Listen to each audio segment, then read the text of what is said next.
한때 미국에서 아빠 신발로 유명했던 뉴발란스.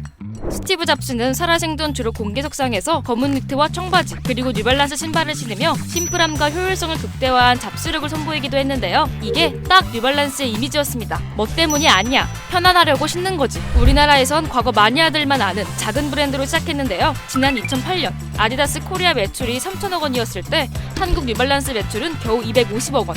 아디다스의 12분의 1 수준이었습니다. 하지만 2023년 한국 뉴발란스는 넘볼 수 없던 경쟁사 아디다스 코리아의 매출액을 쭉 뚫고 올라오며 폭주하기 시작하더니 이듬해 1조 클럽에 입성하며 한국에서 대표 스포츠 브랜드로 자리 잡게 되었는데요. 어떻게 이 투박하고 못생겼다는 소리까지 듣던 운동화는 우리나라 사람들의 마음을 사로잡을 수 있었던 걸까요? 뉴발란스가 한국에 상륙한 건 2001년. 당시 뉴발란스 신발은 미국 본토에서 오래 신어도 편안한 신발로 이름을 날리고 있었고요. 우리나라에서도 러닝족에게 우리 좀 치는 회사입니다. 이렇게 다가가기 시작합니다. 이런 초기 정체성은 영화 마라톤에서 확 드러나는데요. 이 영화의 유일한 PPL사가 뉴발란스였거든요. 실제 주인공인 배영진 씨에게 마라톤 대회 출전에 필요한 러닝화, 의류 등을 계속 후원해왔고요. 이를 계기로 스멀스멀 대중들에게 노출되기 시작했지만 아직까진 대중픽의 반열로 올랐다. 이렇게 보기는 어려웠습니다. 하고 판매가지도 안 이루어지다 보니까 인지도 이런 게 거의 없었다고 볼 수 있을 것 같아요. 하지만 2008년 뉴발란스는 당시 푸마와 이별하고 방황하던 이랜드와 손을 잡고 점점 대중들에게 이름을 알리기 시작하는데요. 그 첫 번째 시작은 스타의 등장이었습니다. 당시 대스타로 자리 잡았던 가수 이효리가 빨간 뉴발 신발을 신고 예능 프로그램에 나오면서 유명세를 타기 시작한 건데요. 사실 미국에선 과거 나이키, 아디다스가 스타 마케팅을 전면에 내세울 때 뉴발란스는 반대로 품질이나 장인 정신을 강조하며 성장한 걸로 유명했거든요.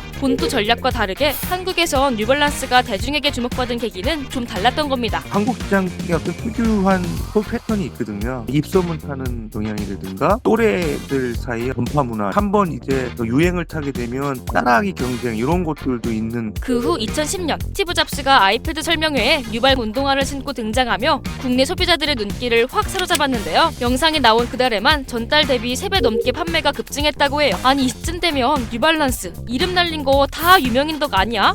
싶은데 사실 이랜드의 철저한 준비와 명민한 전략도 한몫했다고 해요. 원래 뉴발란스는 미국, 유럽 시장에서 JD 스포츠나 플라커 같은 대형 판매장에서 많이 팔렸는데요. 우리나라에서의 전략은 달랐습니다. 핵심 상권에 직접 매장을 내서 소비자들에게 더 가까이 다가갈 수 있는 통로를 만들기 시작한 건데요. 당시 실적이 부진한 매장은 과감하게 정리하고 핵심 상권 위주로 매장을 싹 리뉴얼합니다. 이게 무슨 의미냐면 제품을 출시할 때 일반적인 대량 판매가 아니라 소비자의 취향 변화나 트렌드 반응에 맞춰서 빠르게 상품을 기획하고 공급했다는 것입니다. 직접 운영을 해서 가격이나 재고나 관리를 철저하게 했기 때문에 한국화 전략이라고 하는 거에서 맞아떨어지지 않았나. 뿐만 아니라 상품 범위를 크게 넓히려고 애를 썼는데요. 뉴발란스 아무래도 신발로 유명한 기업이기 때문에 한 종목에만 의존할 수밖에 없는 구조잖아요. 이랜드는 이런 위험성을 탈피하기 위해 의류, 가방 등 다양한 제품을 선보이며 패션 브랜드로 탈바꿈하려고 노력했습니다. 그러니까 유명인의 신발을 보고 뉴발란스를 찾은 손님들이 옷,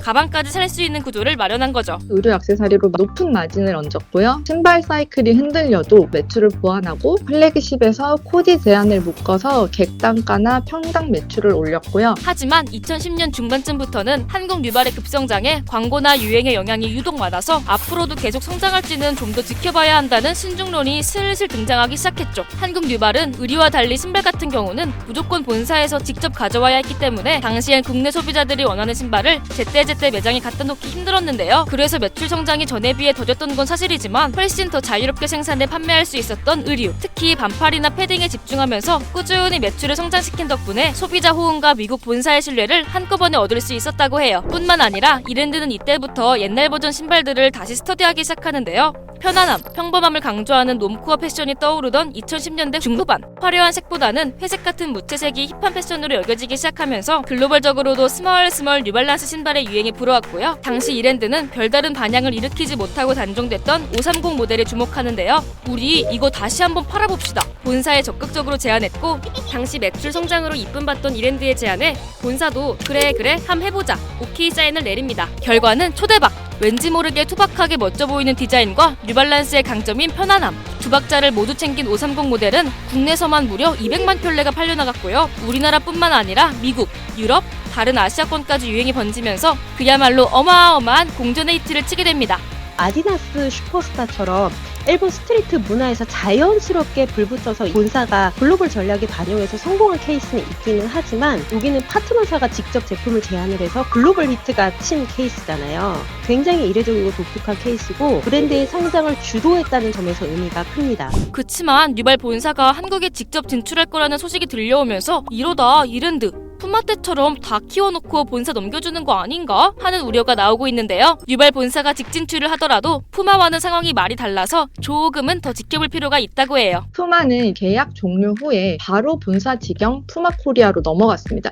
굉장히 급격한 전환이라서 단기 충격이 굉장히 컸습니다. 근데 뉴발란스는 설계가 다릅니다. 2027년에서 2030년 본사가 한국 법인을 직접 가동은 하되 이랜즈가 키즈, 의류 라인, 리테일 운영과 같이 일부 영역을 맡는 연착륙 체제를 운영하게 될 거거든요. 이 기간의 성과가 2030년 이후의 방향, 그러니까 완전 직진출이냐 혼합 운영이냐 이런 것을 가르게 될 것 같습니다. 그러니까 앞으로 뉴발란스 본사가 한국 시장에 어떻게 적응할지, 어떤 전략을 선보일지, 또 이랜드와의 관계는 어떻게 유지할지가 정말 중요한 사안이라는 거죠. 마니아들만 아는 브랜드에서 1조 클럽에 입성할 정도로 무럭무럭 성장한 뉴발란스. 과연 뉴발란스는 앞으로도 지금의 인기를 계속 유지할 수 있을까요? 여러분의 의견을 댓글로 남겨주세요.